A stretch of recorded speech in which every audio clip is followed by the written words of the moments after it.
ఈ సినిమాకి సంబంధించి ఇంకా ఒక వెరైటీ విషయం ఒకటి చెప్తాను. అది ఎవరికీ తెలీదు. 'ఎస్వి కృష్ణారెడ్డి' గారు 'రాజేంద్రుడు గజేంద్రుడు' తీసి మంచి స్వింగ్‌లో హిట్ కొట్టిన టైము. అనుకోకుండా ఫ్లైట్‌లో హైదరాబాద్ వస్తుంటే, ఆ ఫ్లైట్‌లో కృష్ణ గారి పక్కనే సీట్ దొరికింది. కృష్ణ గారి పక్కన సీట్ దొరుకుతుంటే, "ఇంకేంటి కృష్ణారెడ్డి గారు ఎలా ఉన్నారు? ఏంటి?" అన్నప్పుడు, "సార్ నా దగ్గర ఒక కథ ఉంది.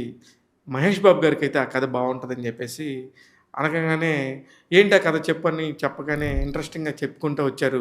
ఫ్లైట్ దిగిన దాకా ఆ కథ చెప్పారు. కృష్ణ గారి కథ అంతా విన్నాక, "ఆ! అంతా ఓకే గానయ్య బానే ఉంది.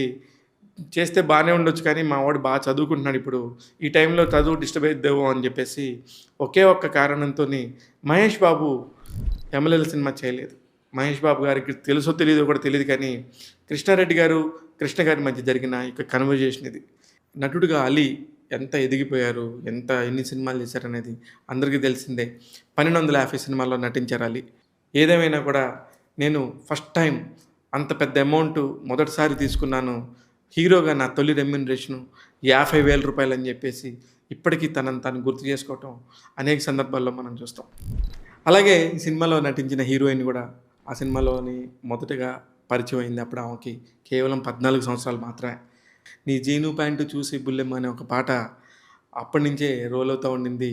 ఆ పాటలో నటించిన హీరోయిన్ ఇంద్రజ గారు. ఈ రోజుకి కూడా మన అనేక కామెడీ షోలు, చాలా సినిమాల్లోనూ అక్కగా, వదినగా, పిన్నిగా చాలా పాత్రల్లో నటిస్తూ ఉన్నారు. 31 సంవత్సరాల తర్వాత కూడా మనం వాళ్ళ గురించి మాట్లాడుతున్నాం. వాళ్ళందరూ మళ్ళీ మనతో కలిసి పనిచేస్తున్నారు. మనతో కలిసి తిరగటం అనేది చాలా పెద్ద విషయం. అందుకనే వీళ్ళందరిని ఒకసారి గుర్తు చేసుకుందాం అనే ఉద్దేశంతోనే ఈ వీడియో చేయటం జరుగుతుంది.